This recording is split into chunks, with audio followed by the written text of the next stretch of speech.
ஸ்ரீலங்கா மாதிரி நம்ம ஆயிடக்கூடாதுன்னு. பாகிஸ்தான் ஸ்ரீலங்கா ஆனது தமிழகத்துக்கு ஆயிடக்கூடாது. அதை நம்ம பார்த்தோம்னா அதுக்கு பதில் கிடைக்கும். பொருளாதார நிலையில் வந்து இப்படி தான் பாகிஸ்தானில் வந்து இந்தியாவோட பெட்ரோல் விலை கம்மியாக இருந்துச்சு. எல்லாரும் சொல்லுவாங்க பாகிஸ்தானில் பெட்ரோல் விலை கம்மியாக இருக்குது, இந்தியாவில் அதிகமாக இருக்குது அப்படின்னு.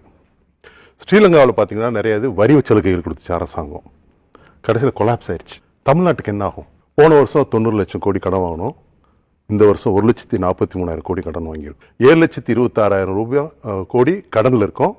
கேரண்டின்னு பார்த்தீங்கன்னா அதில் ஒரு 1,20,000, கிட்டத்தட்ட ஒரு 8,50,000 கோடி கடனில் தமிழக அரசு இருக்கிறது. இதுக்கு நம்ம கட்டுற வட்டி கிட்டத்தட்ட 9%, 8.8லேருந்து 9% வட்டி கட்டுறோம் நம்ம. இந்த வருஷம் 51,000 கோடி கட்டியிருக்காங்க. அடுத்த வருஷம் 63,000 கோடி கட்டுவாங்க. இப்போ 90 லட்சத்திலிருந்து கடன் 146 லட்சம் ஆயிடுச்சு. இந்த 146 லட்சம் கோடிங்கிறது வந்து நம்ம வருவாயில் 50%. அடுத்த வருஷம் இது வந்து 2 லட்சம் கோடி ஆகலாம். இன்னொரு 3 வருஷத்துல ஒரு 11 லட்சம் அல்லது 12 லட்சம் கோடி ஆயிடுச்சுன்னா அரசாங்கம் என்ன பண்ணும்? இபியோட சார்ஜ் ஏற்றி ஆகணும். 1000 ரூபாய் கொடுக்கறது தப்பா சரியாங்கிறத விட 1000 ரூபாய் கொடுக்கறதுக்கு எந்த அடிப்படையில் அவங்க நிர்ணயம் பண்ணாங்க? நம்ம எல்லாத்துக்குமே தெரியும். இது அரசியல்ல வந்து ஓட்டு போடும்போது ஒரு வாக்குறுதி கொடுத்தோம். 1000 ரூபாய்க்கு பொருளாதார ரீதியாக வந்து இந்த 1000 ரூபாய் வந்து மனிதர்களை வந்து மேம்படுத்தும்னா தெரியாது நமக்கு. சரி, இந்த 1000 ரூபாயில நல்லது இருக்கா கெட்டது இருக்குன்னா நல்லது இருக்கு கெட்டது இருக்கு. நம்ம வந்து இது திட்டமே தப்புன்னு சொல்ல முடியாது. என்ன இதில் நல்லது இருக்குன்னா 20 - 25 லட்சம் குடும்பங்கள் கண்டிப்பாக இது ஒரு பெரிய உபயோகமாக இருக்கும். ஏன்னா இன்னைக்கு ஒரு கேஸ் வாங்குறாங்கன்னு வச்சுங்க, அடிப்படையில் வந்து இன்னைக்கு அரசாங்கம் வந்து அரிசி கொடுக்குது, பருப்பு கொடுக்குது, சர்க்கரை கொடுக்குது. இதெல்லாம் வந்து மிக மலிவு விலையில் கிடைக்குது. ஆனால் கேஸ் வந்து மலிவு விலையில் கிடைக்கல. ரெண்டாவது விஷயம் வந்து ஒரு திட்டங்கள் வந்து இப்போ அவங்க மேடம் சொன்னாங்க, மதிய உணவு திட்டம் மாதிரி சஸ்டைனபிலிட்டி பற்றி பேசினாங்க.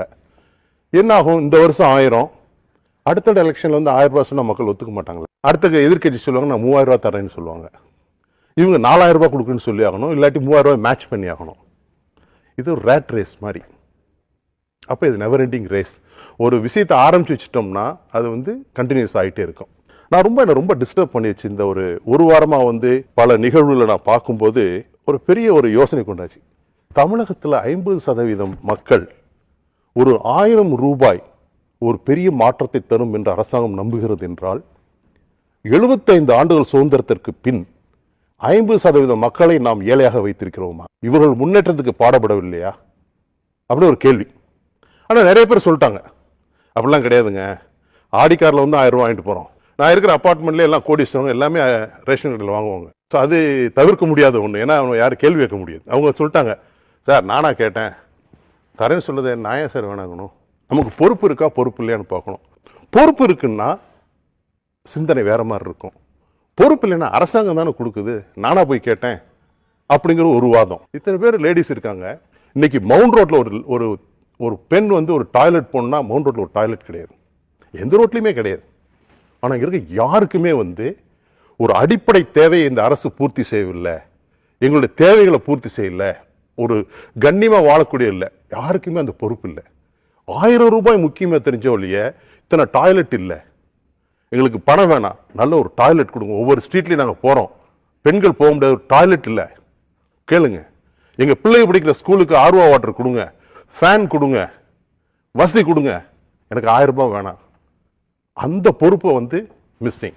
கொடுக்குறாங்கன்னா எனக்கு கொடுக்குறாங்க, இல்லைன்னு தப்பு. அரசோட நீங்கள் இதை பற்றி போய் பார்த்தீங்கன்னா ரேஷன் கார்டு கொடுக்குற அமைப்பு போய் பார்த்தீங்கன்னா எங்கேயுமே வரையிருக்குல்ல யாருக்கு ரேஷன் கார்டு கொடுக்க. நான் வந்து இங்கே சென்னைக்கு வந்தோன்னே ரேஷன் கார்டுக்கு ஃபஸ்ட்டு போனப்போ நான் டிமாண்ட் பண்ண ஒயிட் கார்டு கொடுங்க, எனக்கு வசதி இருக்குது, எனக்கு தேவையில்லை அப்படின்னு. அந்த ஆள் மேலே எங்கேயும் பார்த்துட்டு நிஜமாக தான் சொல்கிறீங்களா சார்? ஆமாம் சார் அப்படின்னு. அப்புறம் போய் நான் வந்து ஸ்டாட்டிஸ்டிக்ஸ் எடுத்து பார்த்தேன். எத்தனை பேர் என்ன பண்ணால் 60,000 பேர் தான் தமிழகத்தில் வந்து எனக்கு ரேஷன் கார்டு வேண்டாம், அந்த ஒயிட் கார்டு வேணும், எனக்கு அரிசி வேண்டாம், சுகர் வேண்டான்னு. அப்போ தமிழகத்தில் 60,000 பேர் மட்டும்தான் வசதியானவங்களா? மிச்சம் இருக்க எல்லாத்துக்குமே ரேஷன் கார்டு தேவைப்படுது. அரசு பாரபட்சம் இல்லாமல் கொடுத்துருச்சு, எல்லாத்துக்கும் கொடுத்துருவோம் அப்படின்னு சொல்லிட்டு.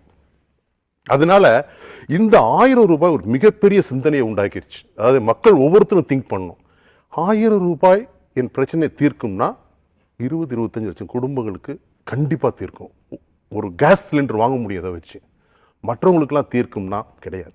இன்னும் கேட்டிங்கன்னா 10,000 ரூபாய் கொடுங்க. ஐ வுட் ப்ரிஃபர் இந்த அரசாங்கம் ஒவ்வொருத்தருக்கும் 10,000 ரூபாய் தரணும். என்ன ஆகும்? 2 வருஷத்தில் அரசுக்கு திவால் ஆகும், கடன் கட்ட முடியாது அரசாங்கம். அப்போ ஒரு புது சிந்தனை ஒரு மக்களுக்கு. இனிமேல் இப்படி கேட்டால் நம்ம தான் அஃபெக்ட் ஆகும், இனிமேல் நம்ம ரெஸ்பான்சிபிலிட்டியோட வாழலாம். தேவையில்லாமல் அரிசி வாங்கி மாட்டுக்கும் ஆட்டுக்கும் கோழிக்கும் போடுறதை விட்டுட்டு யாருக்கு தேவையோ அவங்க வாங்கட்டும். அவங்களுக்கே இப்படி மட்டமான அரிசி கொடுக்கணும். ஏன்னா இந்த அரிசி எல்லாத்துக்கும் பகிரும்போது என்ன ஆகுதுன்னா வந்து குவாலிட்டி கம்மியாகுது. யார் யாரெல்லாம் போய் இந்த 1,15,00,000 அவங்க சொன்ன மாதிரி வந்து எனக்கு வேண்டான்னு சொல்றத ஒரு 50 லட்சம் பேர் எழுதி கொடுக்கட்டும். அரசாங்கம் யோசிக்கும். மக்கள் ரெஸ்பான்சிபிள் ஆயிட்டாங்க, கேள்வி கேட்பாங்க நம்மளையே. அப்போ இந்த மாற்றம் எங்கிருந்து ஆரம்பிக்கும்னா, நான் என்னைக்கும் அரசியல்வாதி குற்றம் சொல்ல மாட்டேன், அரசு குற்றம் சொல்ல மாட்டேன். மக்கள் தான். மக்கள் எப்படி இருக்காங்களோ மக்களுடைய அரசு அவங்களுடைய ரிஃப்ளெக்ஷன் ஆஃப் த பீப்புள். நம்ம நல்லா இருந்தால் நம்ம அரசு நல்லா இருக்கணும், நம்ம நல்லா இல்லைனா நம்ம அரசு நல்லா இருக்காது. ஸோ ரெஸ்பான்சிபிலிட்டி நம்ம கையில் தான் இருக்கு. ஓகே.